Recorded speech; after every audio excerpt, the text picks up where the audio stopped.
I'm Mike Vardy. Meal planning is important because it prevents us from being a disappointed wreck when dinner time comes around and we have no clue what to make, or even if we have the ingredients to make the meal. It's a time and a money saver, but most importantly, it frees up valuable brain space. Creating a meal plan prepares us for the week to come and gives us peace of mind that we're organized and can feed ourselves and our family. That's why I do it, and that's why Plan to Eat helps me do it. Your subscription includes access to the Plan to Eat website and fully featured mobile apps on iOS and Android. And Plan to Eat gives you the tools to clip and organize recipes from any website, the ones your family loves and that fit your dietary preferences and needs. And you can create a meal plan around your schedule. Then what happens is the Plan to Eat software automatically creates an organized shopping list based on your plan. So sign up for your free trial at plantoeat.com/timecrafting. That's plantoeat.com/timecrafting. The coupon will be automatically applied to your account and can be used when you're ready to subscribe. It's valid for new customers only. Give Plan to Eat a try today. And this is the Productivityist podcast.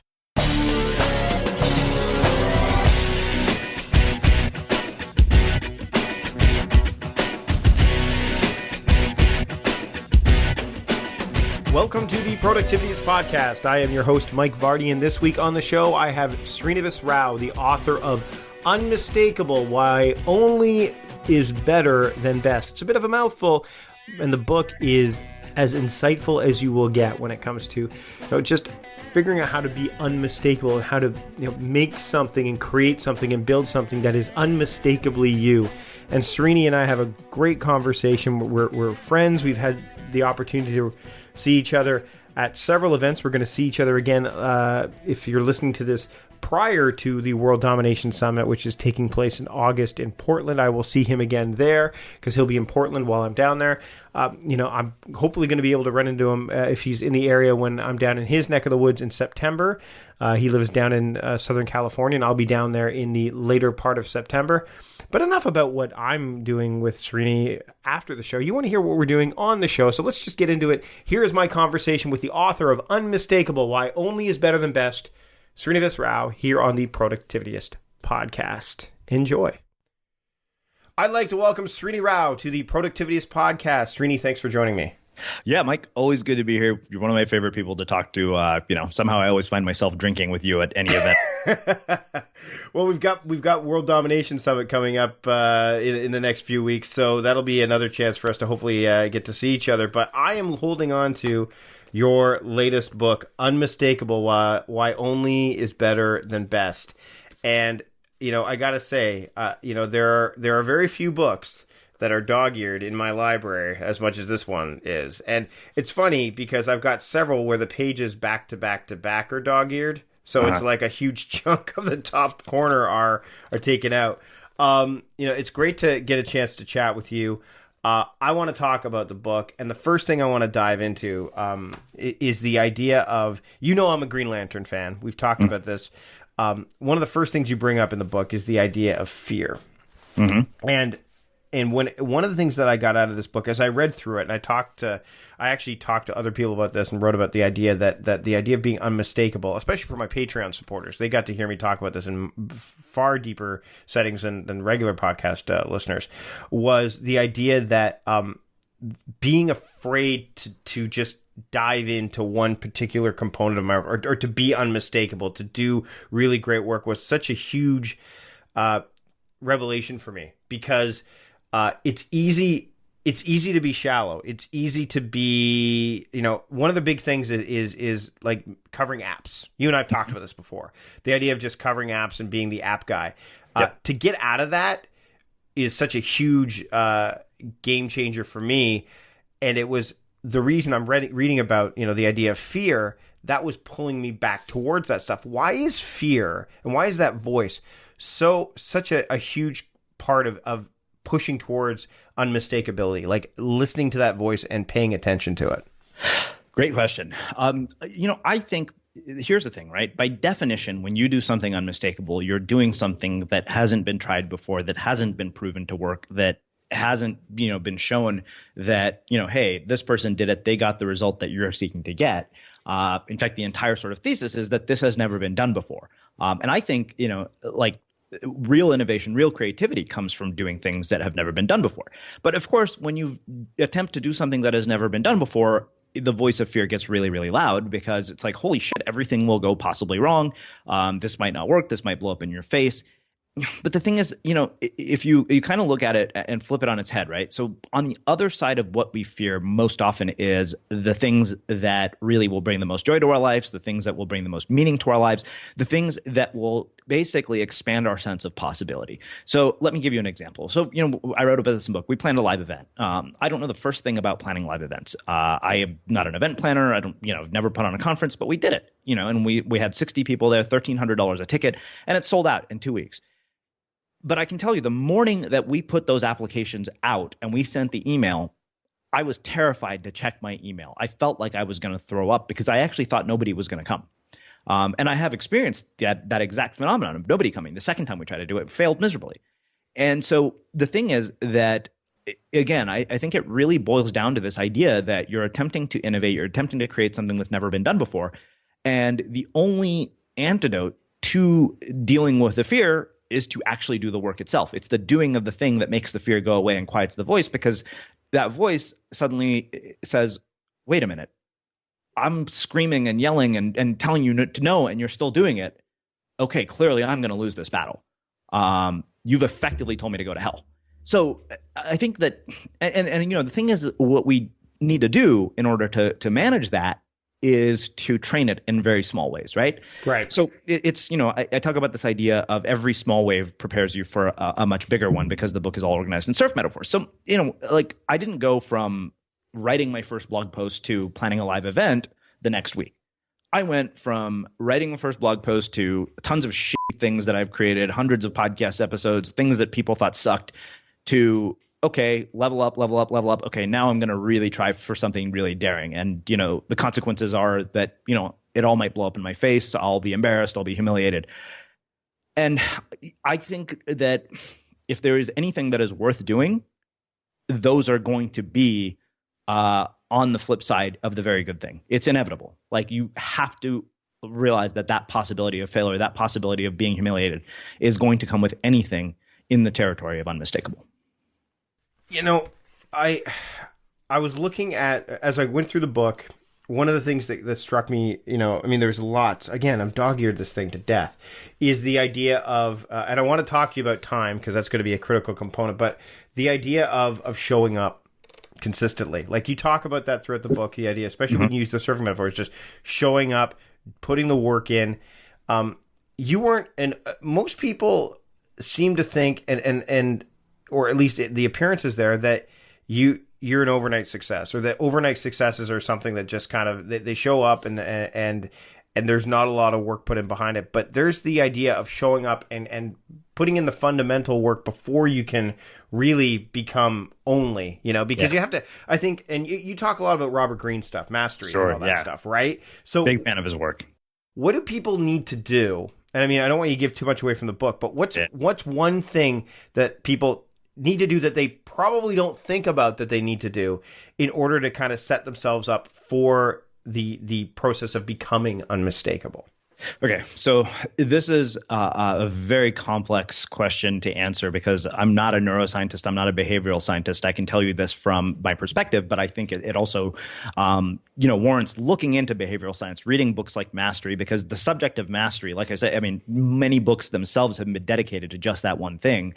And, if reading a book were enough to be able to turn you into a master, then every single person who bought Robert Greene's book would be unmistakable and masters of their craft, which is not the case, right? So this is a really weird balance, because I was watching something yesterday by this guy named Todd Herman, who's a performance coach for like Olympic athletes and billionaires. And he's just like, he's basically like a badass performance coach. Mm-hmm. And, I'm much more interested in people like this now than I am sort of the life coach people, because they have actual, evidence to back up a lot of the things that they're saying.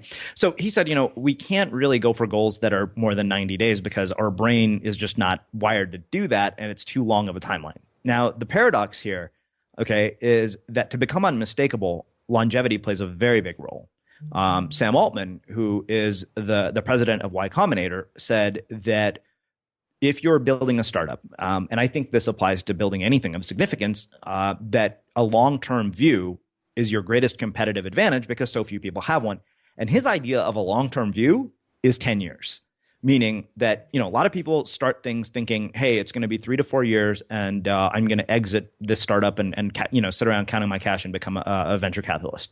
So that, it turns out, is rare, right? Like, you're looking at outliers, which is a big mistake to assume that the data shows as outliers. And of course, even in the world that you and I play in, right, the sort of entrepreneurial online space, the people that you read about the most, the people that you hear about the most are outliers because they have stories to tell. And of course, what we do is we say, okay, I'm an outlier. Here's I'm going to package up how I became an outlier and sell it to you as the how to become an outlier like me formula, which is a lot of businesses. It's something that, I've explicitly really taken attack on in the book, and said, I think we need to start questioning this, because if this business model really works, the results are abysmal. They're too scattered. Of course, you have to take into consideration human beings and personality and sort of how people are built and their psychological frameworks, which are whole other subjects, and entire books have been written dedicated to those things.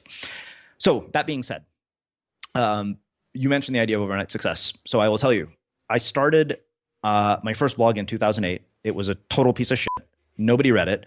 I have been screwing around on the internet since 2008, or since Blogger came out, which was even before 2008. And I was just writing this morning about how you plant the seeds today for who you want to become tomorrow or 10 years from now. When I graduated from college, I wrote a 63-page, single-spaced autobiography about my 4 years in college in 8 days because I was bored. When I would email my friend, I would send her novel-length emails about life, about all the things that mattered. When I got fired from my first job, I wrote a 25-page expose about working at the most awful startup in Silicon Valley. I was so tempted to submit it to the San Jose Mercury News, but because I had basically called out all the people who worked there out of concern for their careers, I didn't do that. Fast forward to business school. Between the summer of my first and second year, I was the social media intern at Intuit. I started a blog. I didn't get a job offer. Ironically, people who now work at Intuit have found that blog, contacted me about what it was like to work there, and ended up getting offers. So the reason I'm mentioning all this, you of all people probably will appreciate this. You're probably noticing a pattern, is that every one of those things were seeds that were being planted to get to here. I've written at this point, probably over 100 plus articles on Medium. So it's basically what the real message is that it's a substantial body of work that has taken a very, very long time to create and to curate. And I honestly, here's what I would say is that there's a big danger to succeeding too fast, because a fast rise is often followed by a very fast fall. I could not have written a book that you would want to dog ear the way you have even 2 years ago, because I wasn't ready. Right. I wasn't mature enough as a writer. I didn't have the habits. I didn't have the discipline. I didn't have the systems in place. And I didn't have the experience. So all of that is to say that the 10-year overnight success, total cliche, but it's very much there for a reason, because that cliche is validated over and over and over again throughout history. You mentioned systems for a second, and I want to talk about the idea in the book. You talk about best practices, and Yes. and what I loved about it, because what I love about your writing, what I love about when we talk about this stuff, is that best practice, the subtitle is "Best Practices Your Worst Enemy." Now, Right. Again, at face value, you're like, wait a minute, hold on a second. I'm thinking about the systems versus goal mindset that Scott Adams talks about, in Right. his book. You're not against systems. No, not at all. So what do you mean by how best practices can be your own worst enemy on the path Sure. to becoming unmistakable? Okay. So there's hundreds of examples in the sort of entrepreneurial ecosystem that we live in. Okay. So let's actually look at this. So yeah, I am absolutely all about systems. You know that I abide by very rigid rules and systems and habits. In fact, my next book is all about this. Which is ironic, by the way, considering that this book is about surfing, and you associate surfing with freedom. It's like, oh, these guys. No, I mean, and we'll dive into that a little bit more in a second. But continue. Yep. So I'm not saying that habits are a bad thing, right? I think when it comes to creativity, variety may be the spice of life, but when it comes to creative habits, it's the kiss of death. I honestly have found that having a foundational habit, mine happens to be 1,000 words a day, that is the thing that kind of makes everything else gel and work together. Now, that being said, here's what we do. And this is our natural tendency, and this kind of takes us back to that idea that I was talking about. So if you look at the internet, right, you will see a popular blogger, popular coach, popular whoever, somebody who has done really, really well. And I'm not going to call out any names, but what I will tell you is this. There is a natural temptation to look at what this person has done and attempt to basically replicate what they've done. I've literally seen people who have the same theme as a popular blogger because they think, okay, if I do exactly what that person did, right, and create the same business and same systems and same sort of products, I will get the same result. So what happens in that process is that we begin to confuse modeling somebody and mimicking them, and the mimicry takes over.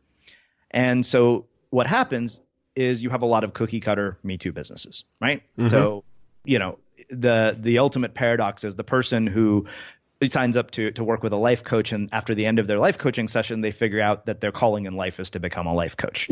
Right? So we call this the echo chamber. And then there's a really hilarious sketch by Dimitri Martin and Jon Stewart that I mentioned in the book about this. So I've been seeing this pattern for years, right? Because what happens when you do 700 plus interviews, you start to look at patterns. And more, the thing that drew my interest is, why is it that certain people are distinctive? Like, what is it that enables them to stand out in a sea of noise? Why is it that they're so original and so unique and so compelling? Like, why are we so drawn to their work? And of course, that's where sort of this thesis of unmistakable came from. And I have to credit my friend Mars Dorian, who I talk a lot about in the book, because Mars Dorian turned me on to an idea that fundamentally changed my life. Really, I should just give him all the money from the book. I'm not going to do that, but so he told me, Srini, he said, here's the thing that I've been aiming for with my work. I want people to know that when I create something, you could take one look at it and you could know that the only person who could have done it was me. And you know what? Mars has absolutely accomplished that. It doesn't matter who he does client work for. When you see Mars Dorian's images and illustrations and his artwork roll through your Facebook newsfeed, instantly there's only one person who could have created it. And so, of course, we've taken that and we've somehow translated that into the Unmistakable brand, because the same thing I think at this point is true of our work. And maybe you can attest to that. But I think when something comes from us and it rolls through your newsfeed, you're like, yeah, there's only one group of people who would have done this. Well, and the interesting thing is that a lot of the people that come into even in my email inbox, because I get your newsletter and all that, Paul Jarvis is another one. Like, there's a lot of people that you see their work and those. And we're going to get to the something that I think is definitely associated with this. But you could tell, like, the cadence, the vibe, every component of it is just so, again, unmistakable. It's pure, right. It's them, exactly. And those are the ones I want to read. Those are the things I want to, consume, because it's again, I'll use the term, it's unmistakable. It's there's something compelling about that. So you mentioned the keyword, it's them, right? Yeah. And so what happens is, let's say that you were looking at some wildly popular blog or somebody else, right? Your instinct is oh, well, this person got this result. There's like this wildly popular coaching program that a lot of people take, like thousands every year. And the result of that often is a lot of websites that look exactly the same. So you like I said, we won't actually mention who it is, but I think you know who I'm talking about. Yeah. And it's interesting because, like, it spawns a lot of copycats, which drives me crazy, because what happens is that in that process, people are denying the very essence of what it would be that allows them to stand out, which is the things that they wouldn't have learned in the program, but the things that they would think themselves, this would be cool. I'll give you an example. So I've been toying with this idea. Like, I'm playing around with virtual reality right now, which is likely going to be a very big part of our book launch, because we want to do something very cool and unusual. Of course, in that process, I had been digging up everything that I could find related to virtual reality. So I came across this TED Talk by this guy named Chris Milk, who just got funded with like $16 million from one of the VC firms to build this company called Within, which makes virtual reality films. So Chris incorporated music into one of his TED Talks. And I watched it and I thought, holy shit, that's really interesting. So the thing is that I can look at that and I can try to replicate exactly what Chris has done, or I can say, you know what? I'm going to borrow an element of what Chris has done and I'm going to bring it into my speeches. So I'm thinking, okay, I'm about to go give a talk. I want to experiment. I want to do something that is similar to that, but I'm going to use music that I would choose. I'm going to give the same talk that I would give. And I'm not just going to use what I saw from him. It's kind of like the Austin Kleon approach. You steal like an artist. Borrow from everybody, not just one person. And if you start to borrow from everybody, what happens is you start to mix ingredients to create recipes that only you could create. And of course, in that process also are your own instinct and your own intuition, right? So this guy had like an orchestra behind him. I'm like, I don't want an orchestra behind me. I have thought, I've always wanted to mix like live art into my talks, and I thought, well, I can't do it, but I could actually team up with an artist who would be on stage creating something while I'm giving this talk, while there's music going on. And I'm like, wow, I could create this total sort of sensory immersive experience and transform what would be a normal keynote. Like, I'm looking back at my keynote at Podcast Movement and I'm thinking, that would have been awesome. Like, that would have taken it to a whole other level, And so stuff like that, that I think that we don't indulge our own curiosity, we don't indulge our own intuition, and we don't indulge our own instinct nearly enough when it comes to creating our work, because that's where Unmistakable comes from. Do you think the echo chamber also exists just in outside the entrepreneurial scope in terms of just what we're told? In terms of, like, Chris Guillebeau has written about the art of non-conformity. And when we talk about conformity, I think there's an echo chamber there, too, where it's like, the whole idea of this is how we're supposed to live. I mean, you said you experienced that, right? With going to school and without a doubt. So it's funny, right? So there's two things we have to be careful of. Yes, absolutely, conformity is an echo chamber, but the ultimate paradox of non-conformity is how many people are conforming to its ideals. Mm-hmm. Yeah. I think Guillebeau Chris just wrote about the when is non-conformity no longer non-conformity?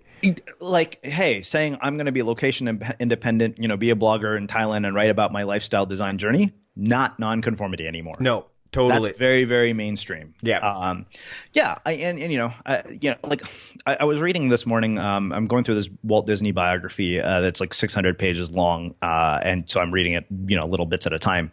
And there's this really interesting sentence that one of the coworkers of Walt Disney said about him. He said everything that he wanted to do was about exceeding what was possible within the medium, and that's such an interesting phrase to me, because I'm like, wow, if you look at what we've done as a podcast, which is sort of our sort of hub around the spokes, is that we've looked at what a podcast could be and we've completely shattered that expectation. Let's talk about the compass and the map. Yeah, because part of what I do is I talk about the daily map, but one of the things that's part of a system that I've got. You talk about the greatest work of your life will require a compass and not a map. Mm-hmm. My question is, okay, so you've got this. How important is it that you actually pay attention as you're moving along, as opposed to just following the compass? Because I mean, just like with a map, you go, okay, I need to get from point A to point B. This is where I need to be, and you're kind of blinders on. Can the same thing happen with the compass as well? Yes, yeah, absolutely. So if you are following your compass, but it's leading you nowhere, you're not making progress, and you have no idea where you want to get to, then yeah. So I think you have to.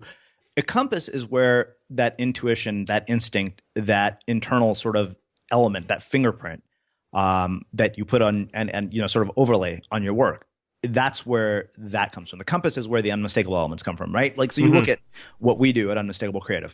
I don't look at what other podcasters are doing. I never read advice on podcast best practices. I really don't care, because that's all really boring to me. Look, I'll look at it and say, okay, yeah, let's go optimize this. Will you look at it also to see what you definitely don't want to do? Yeah. I mean, it's kind of like, okay, if I know something will be detrimental, but I rarely read stuff like that because it's not interesting. Mm-hmm.